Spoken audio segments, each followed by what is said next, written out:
नमस्कार मित्रों, मैं Mahendra Lilar Envira education YouTube channel पर आपका फिर से हार्दिक स्वागत करता हूं, अभिनंदन करता हूं।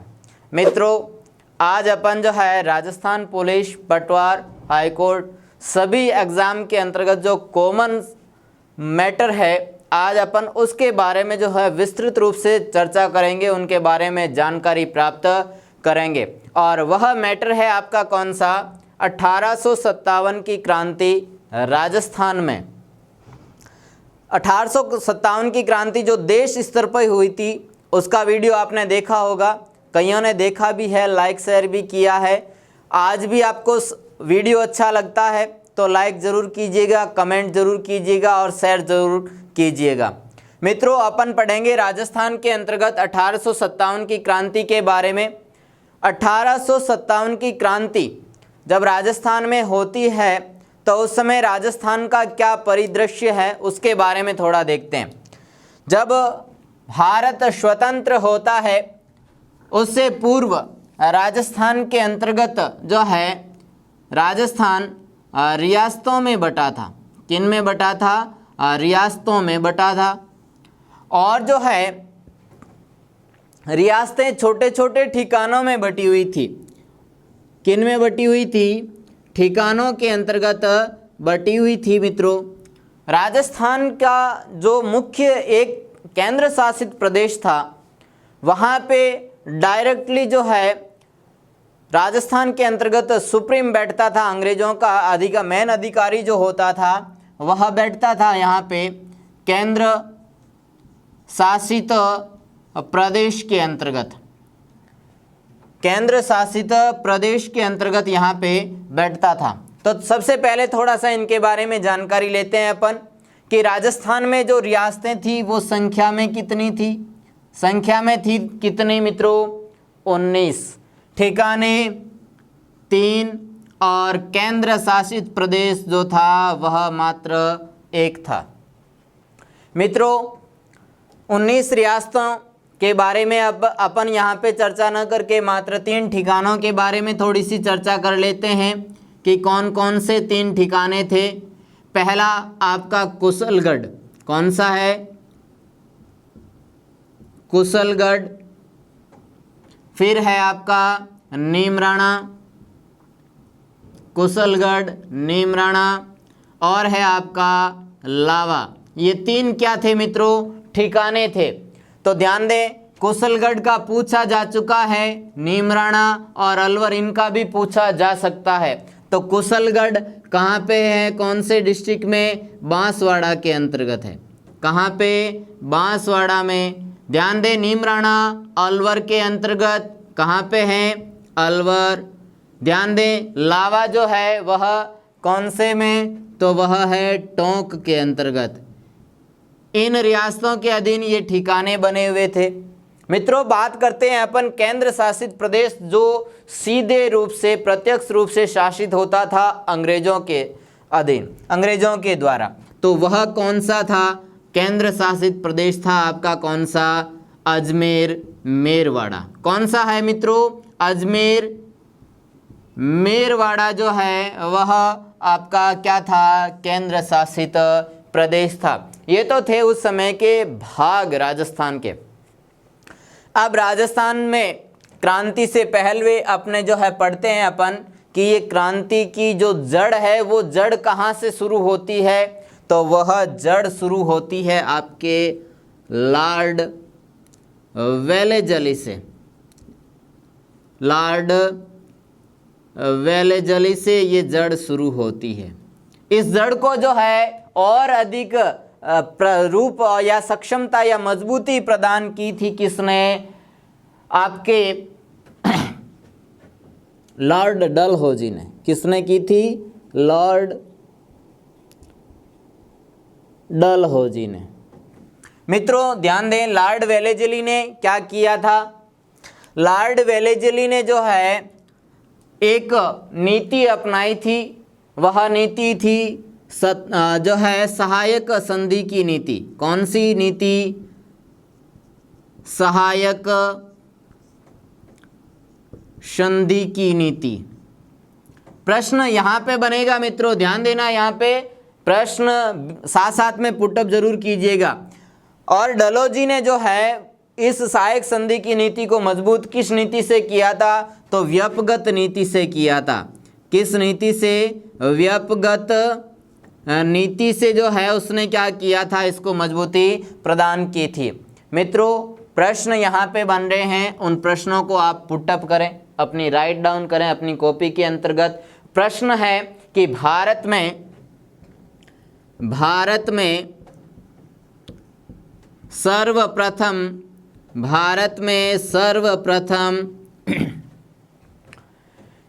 सहायक संधि किनके द्वारा की गई और कब की गई? तो की गई कहाँ पे? हैदराबाद के अंतर्गत। कहाँ पे? हैदराबाद में। कब की गई मित्रों? यहाँ पे ध्यान देना, वह की गई आपके कब? 1798 ईस्वी के अंतर्गत।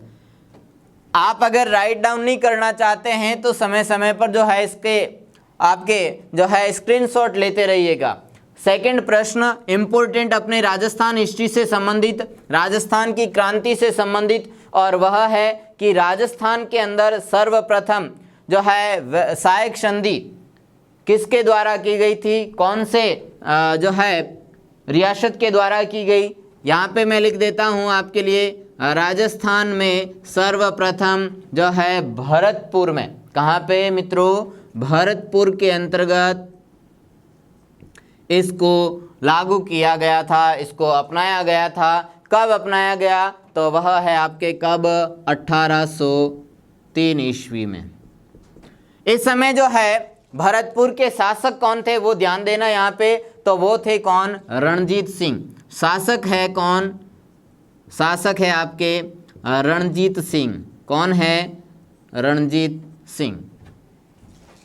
रणजीत सिंह के द्वारा जो है इस प्रकार की संधि को जो है किया गया, अपनाया गया। नेक्स्ट अगर अपन देखें कि जो सहायक संधि थी उसको विस्तृत और रक्षात्मक संधि के द्वारा किसने जो है इसको अपनाया था? ध्यान दें, विस्तृत एवं रक्षात्मक। अपनी रक्षा के लिए जो है जो संधि की थी, रक्षात्मक संधि जो की थी वह की थी कौन सी रियासत ने? अलवर रियासत ने। कौन सी रियासत में दोस्तों? अलवर रियासत में। और अलवर रियासत के जो शासक थे वे कौन थे? तो अलवर के बख्तावर सिंह। अलवर के बख्तावर सिंह के द्वारा ये क्या किया गया था? संधि की गई थी मित्रों। नेक्स्ट अपन बात करें कि अपने जो है लॉर्ड डलहौजी ने भी जो है व्यक्तिगत नीति के द्वारा संपूर्ण भारत में कई राज्यों को अधीन किया था। वो अपन ने भारत की 1857 की क्रांति के अंदर वीडियो में मैंने आपको दे दिया था। अब अगर बात करें अपन एक और अंग्रेज की, और वो अंग्रेज है लॉर्ड हॉर्डिंग्स। कौन है? Lord Hardinge. मित्रों एक भी प्रश्न नहीं छूटना चाहिए, अपना ये जो है उद्देश्य है। राजस्थान पुलिस हो, पटवारी हो, चाहे आपके हाई कोर्ट का एग्ज़ाम हो, किसी में भी जो है ये प्रश्न जो बन रहे हैं वो छूटना नहीं चाहिए, अपने वीडियो में सारा की सारा आ जाना चाहिए। तो लॉर्ड हॉर्डिंग्स ने क्या किया था?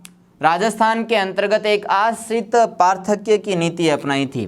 कौन सी नीति? आश्रित पार्थक्य की नीति।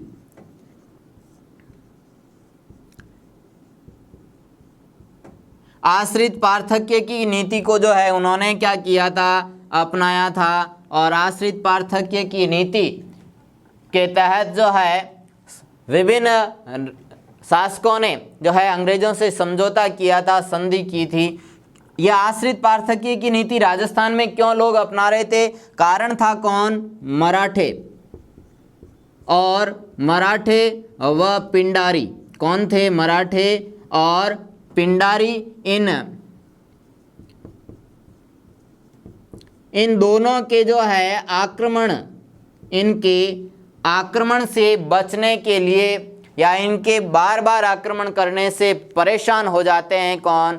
हमारे राजस्थान के राजा महाराजे, और उन्होंने जो है इनके आक्रमण से बचने के लिए, इनसे परेशान होकर के अंग्रेजों के साथ कौन सी नीति को अपनाया था? आश्रित पार्थक्य की नीति को अपनाया था। ध्यान दें मित्रों, यहाँ पे बहुत अच्छे प्रश्न हैं। आश्रित पार्थक्य की नीति वाले प्रश्न ध्यान से इम्पोर्टेंट है। ध्यान दें, यहाँ पे मैं 2 भागों के अंतर्गत आपको थोड़ा सा समझा देता हूँ। सर्वप्रथम जो है राजस्थान के कौन से शासक ने जो है आश्रित पार्थक्य की नीति के साथ समझौता किया था, संधि की थी? तो वह है आपके कौन? ये है आपके करौली के हरबख्शपाल। कौन है? ध्यान दें, यहाँ पे मैं लिख देता हूँ आपके लिए। सर्वप्रथम शासक है कहाँ का? करौली। करौली के हरबख्शपाल के द्वारा सन 1817 ईस्वी में, पाल ने सन 1817 ईस्वी के तहत क्या किया था?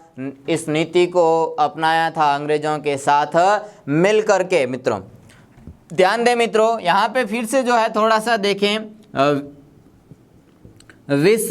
विस्तृत और रक्षात्मक, विस्तृत और रक्षात्मक जो संधि की थी, विस्तृत रक्षात्मक और जो है प्रभावशाली कहें तो भी रहेगा, ठीक रहेगा, प्रभावशाली तरीके से जो है इसको अपनाने का जो कार्य किया था, प्रभावशाली तरीके से जो इसको अपनाया था, वो अपनाए थे आपके कौन से? कोटा के जाला जालिम सिंह। कोटा अपनी रियासत है कोटा, कोटा के जाला जालिम सिंह के द्वारा इसको क्या किया था? अपनाया था। मित्रों यहाँ तक अपने प्रश्न, इसको एक बार आप जो है स्क्रीनशॉट ले लीजिएगा, और स्क्रीनशॉट लेने के बाद अपन बढ़ते हैं नेक्स्ट जो है 1857 की क्रांति को आगे बढ़ाते हैं। ले लिया होगा आपने स्क्रीनशॉट। अब अपन बढ़ते हैं नेक्स्ट चरण के अंतर्गत, नेक्स्ट स्टेप के अंतर्गत। और यहाँ पे दोस्तों मैं आपके लिए प्रश्न पुटअप करवाना चाहूँगा, आपको लिख लीजिएगा आप प्रश्न, या फिर आप स्क्रीनशॉट भी ले लेना बाद में। प्रश्न ध्यान देना, ईस्ट इंडिया कंपनी, ये तो संधियाँ हो गई थी अधिकारियों के साथ, अब सीधे रूप से कंपनी के साथ जो संधि करेंगे, वहाँ से प्रश्न आए हुए हैं मित्रों। इन प्रश्नों को क्या करना, आप थोड़ा सा ध्यान में रखना, भूलना नहीं है, चूकना नहीं है। ये जो अपने प्रश्न हैं वह प्रश्न कौन से हैं? East India company. East India company से सर्वप्रथम संधि राजस्थान की कौन सी रियासत ने की थी?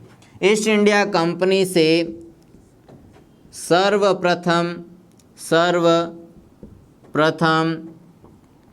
संधि करने वाला जो रियासत थी वो थी आपकी कौन सी? करौली की। कौन सी थी मित्रों? करौली की थी। और कब की थी? सन 1817 ईस्वी में की थी। नेक्स्ट अगर प्रश्न की बात करें अपन, वह प्रश्न है कि ईस्ट इंडिया कंपनी से अंतिम, सबसे अंतिम में संधि किसने की थी? तो वह की थी किसने? सिरोही। किसने की थी? सिरोही ने की थी। और सिरोही ने जो है कब की थी? 1823 ईस्वी में की थी मित्रों।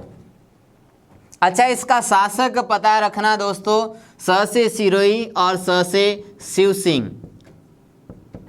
शिव सिंह के द्वारा जो है इसको सबसे अंत में अपनी रियासत का जो है ईस्ट इंडिया कंपनी के साथ संधि करते हैं। अब अपन बात करते हैं मित्रों कि 1857 की क्रांति जो होती है राजस्थान में, उनके क्या क्या जो है कारण रहे हैं, क्या क्या कारण रहे हैं, तो उन कारणों के अंतर्गत अपन लेते हैं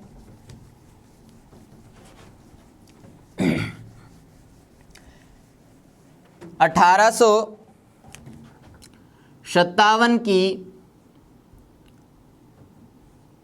क्रांति के कारण अपन देखते हैं कि कारण क्या क्या थे। मित्रों, कारण के अंतर्गत अगर अपन देखें तो सबसे पहले जो है, अभी मैंने आपको नाम बताया था, एक अंग्रेज अधिकारी जिसका नाम था डलहौजी। क्या नाम था? डलहौजी था।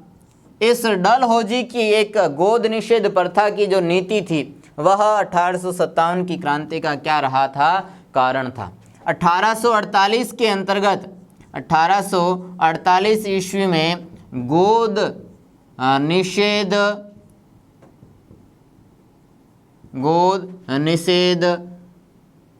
कानून जो है लागू कर दिया था। गोद निषेध प्रथा को क्या कर दिया था? लागू कर दिया था, जिसके अंतर्गत झांसी जैसे जो क्षेत्र थे वह क्या हो गए थे? अंग्रेजों के साम्राज्य में मिल गए थे। तो ये गोद निषेध की जो प्रथा थी, गोद निषेध का जो कानून था, वो भी कारण था किसका? 1857 की क्रांति का। मित्रों, बात करते हैं अपन सेकंड के अंतर्गत कि और क्या कारण था। तो कारण था आपके 1856 ईस्वी का। कब का? तत्कालीन बात हो रही है दो मित्रों, 1856, क्योंकि 57 में तो क्या हो जाएगी? क्रांति हो जाएगी। 1856 ईस्वी में लॉर्ड कैनिंग आते हैं। कौन आते हैं मित्रों? लॉर्ड कैनिंग आते हैं, और कैनिंग भाई साहब जो है आकर के भारतीय सैनिकों को एक नई प्रयोग करते हैं, एक नया राइफल ला करके देते हैं। कैनिंग क्या करते हैं? नई राइफल देते हैं, और नई राइफल्स का क्या नाम है? वह है आपके एनफील्ड। कौन सा है? एनफील्ड राइफल है।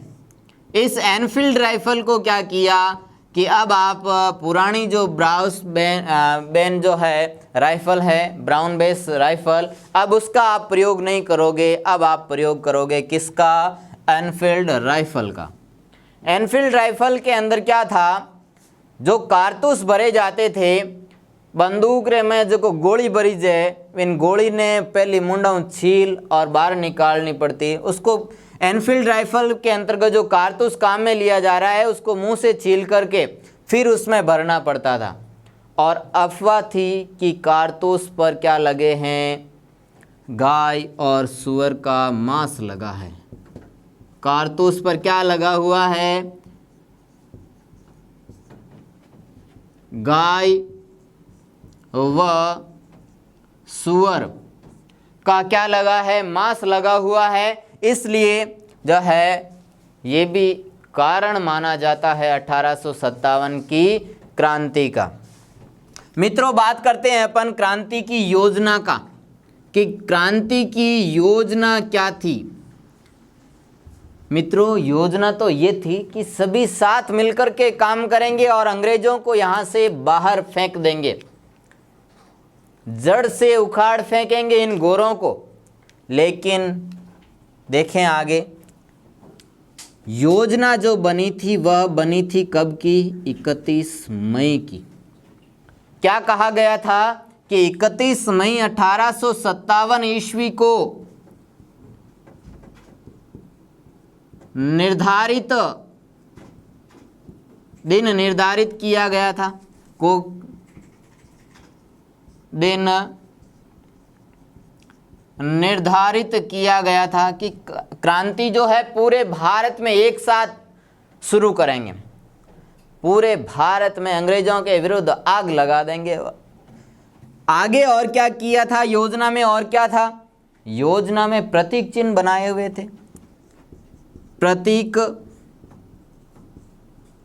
प्रतीक चिन्ह थे, और वह प्रतीक चिन्ह क्या क्या थे मित्रों? देखें यहाँ पे मैंने आपको भारतीय इतिहास पढ़ाया था, उसमें भी आपके सामने जो है इसकी क्रांति के बारे में बताया था।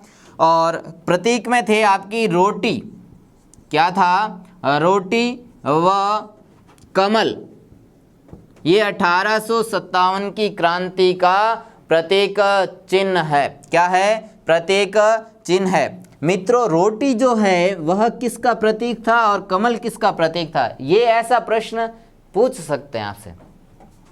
तो रोटी तो है जनता क्रांति करे उसके लिए ये प्रतीक था, और जो है वह कमल जो था वह सैनिक क्रांति करे, सैनिकों के द्वारा सैनिकों की क्रांति का प्रतीक था।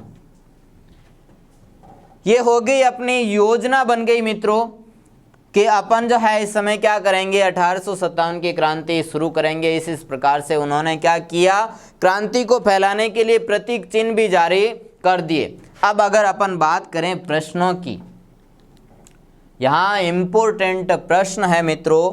प्रश्न क्या क्या है वह प्रश्न आप देखें यहाँ पे कि 1857 की क्रांति जब होती है, उस समय क्रांति के समय भारत का गवर्नर जनरल कौन था? भारत का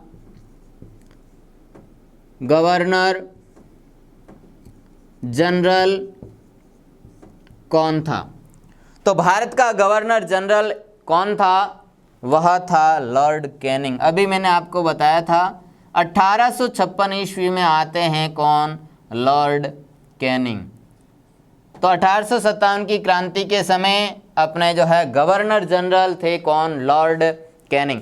मित्रों, नेक्स्ट प्रश्न करें, इम्पोर्टेंट है, ध्यान से इस प्रश्न को पढ़िएगा क्योंकि ये प्रश्न जो है आपके लिए बहुत बहुत इम्पोर्टेंट है। राजपूताना यानी कि राजस्थान, राजपूताना का एजीजी कौन था? राजपूताना का एजीजी कौन था? एजीजी का फुल फॉर्म देखें तो agent to governor general. Agent to governor general, governor general का जो एजेंट था, जो राजपूताना में नियुक्त किया गया था, वह कौन था? तो वह था आपका कौन? ये है आपका George Patrick Lawrence. George Patrick Lawrence था मित्रों। इंपॉर्टेंट प्रश्न है दोनों ही। अब अगर नेक्स्ट बात करें अपन, यहाँ पे प्रश्न पूछने वाला प्रश्न अभी तक हालांकि पूछा नहीं गया है लेकिन पूछ सकता है कि राजपूताना में एजीजी का मुख्यालय कहाँ था? एजीजी का मुख्यालय कहाँ था? तो मुख्यालय कहाँ पे था मित्रों? वह था अजमेर में। कहाँ पे था? अजमेर में था, क्योंकि केंद्र शासित प्रदेश सीधे रूप से वो अपने हाथ में जो है सत्ता को रखे हुए थे।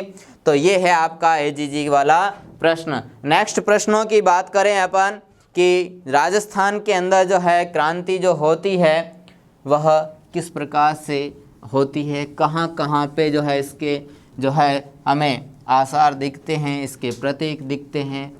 ध्यान दें, राजस्थान में जब क्रांति होती है उस समय अंग्रेजों की छावनियाँ कितनी थी? अंग्रेज जो छावनियों में अपने सैनिकों के साथ थे तो वो छावनियाँ कितनी थी, कौन कौन सी थी? और वहाँ पे मित्रों ध्यान देना, अंग्रेज अधिकारी कौन कौन थे? ये प्रश्न बहुत ही इम्पोर्टेंट है, ध्यान दें यहाँ पे छावनियों वाला। सबसे पहली बात कि राजस्थान में 6 छावनियाँ थी। अंग्रेजों की छावनियाँ कितनी हैं? 6 छावनियाँ हैं। और वो 6 छावनियाँ जो है वह कौन कौन सी है? तो पहली अपन लेते हैं नसीराबाद। कौन सी मित्रों? नसीराबाद। Number 1 Nasirabad, number 2 Beawar. फिर बात करें अपन तीसरे नंबर की तो वह है नीमच। फिर नंबर 4 में बात करें तो वह है खेरवड़ा। और नंबर 5 पे अगर बात करें अपन तो वह मित्रों एरिनपुरा, एरिनपुरा। और छठी अपनी जो छावनी है वह कौन सी है? देवली। अब अपने को ध्यान देना मित्रों कि वो कौन कौन से जिलों के अंतर्गत थे, उनका संबंध किन किन जिलों से था। तो मित्रों पहली और दूसरी सीधे ही मैं यहाँ पे दोनों को कंबाइन करके बता दूं, ये तो थी आपके अजमेर में। कहाँ पे थी? अजमेर में थी मित्रों।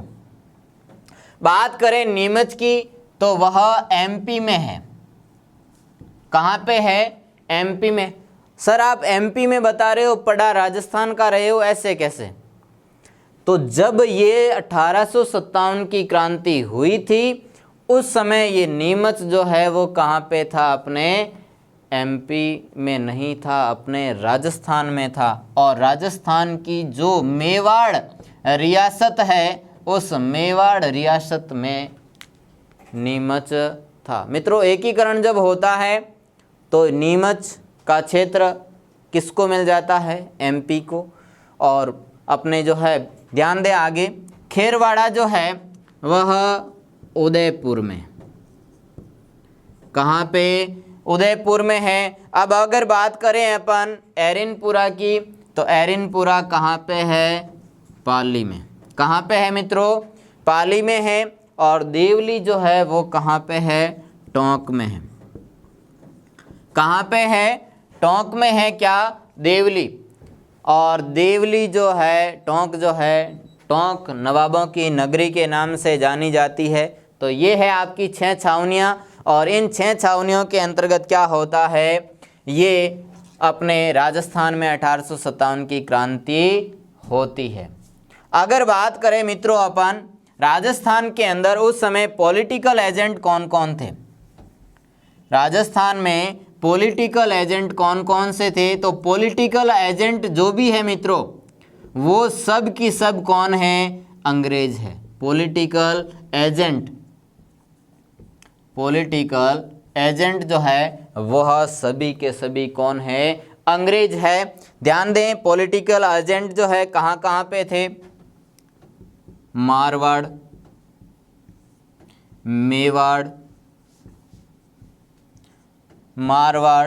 मेवाड़ और है जयपुर। जो इम्पोर्टेंट है मित्रों अभी अपन उनको ही पढ़ेंगे। और ध्यान दें आगे, फिर है कहाँ पे? कोटा में। तो मारवाड़ में कौन थे? मारवाड़ में आपको अभी बताऊंगा मैं, जिसको लटकाया जाएगा किले के मेन गेट पर, वो थे कौन? Major Mackeson. ये थे आपके कहाँ पे? वो थे मारवाड़ के अंतर्गत। फिर मेवाड़ के अंदर कौन थे? तो मेवाड़ में थे कौन? आपके सावर्स। कौन थे? सावर्स थे। और जयपुर के अंतर्गत कौन थे? वो थे ईडन। कौन थे? ईडन। और कोटा में कौन थे? तो कोटा में थे कौन? बर्टन, जिसको बाटिया की तरह जो है घुमाया जाएगा पूरे कोटा के अंदर। बर्टन नामक अंग्रेज अधिकारी। ये हैं आपके पॉलिटिकल एजेंट। स्क्रीनशॉट ले लीजिएगा आप, क्योंकि लिख नहीं पा रहे हो साथ में तो आप स्क्रीनशॉट लेते रहिएगा। बढ़ते हैं अपन नेक्स्ट प्रश्न की तरफ। नेक्स्ट अपने कहाँ पे जो है क्रांति हुई थी उन प्रसार पढ़ते हैं अपन क्रांतियों का। ध्यान दें क्रांतियों का प्रसार कहाँ पे। ये जो अपनी 6 छावनियाँ थी उनमें सबसे पहले कहाँ पे प्रसार हुआ था वो भी साथ में ध्यान से हैं जो है देखते रहिएगा आप। तो अब अपन जो है देखेंगे कि राजस्थान के अंतर्गत क्रांति का प्रसार किस किस प्रकार से हुआ था। नेक्स्ट वीडियो के अंदर देखेंगे मित्रों। अब ये अपन क्रांति का प्रसार नेक्स्ट वीडियो के अंदर देखेंगे। ये वीडियो आपको कैसा लगा आपके प्रश्न जो है पुटअप होने लायक थे कि नहीं थे, कमेंट बॉक्स में ज़रूर दीजिएगा और इसको लाइक और शेयर ज़रूर कीजिएगा, कमेंट भी ज़रूर कीजिएगा। आज के वीडियो में बस इतना ही। धन्यवाद।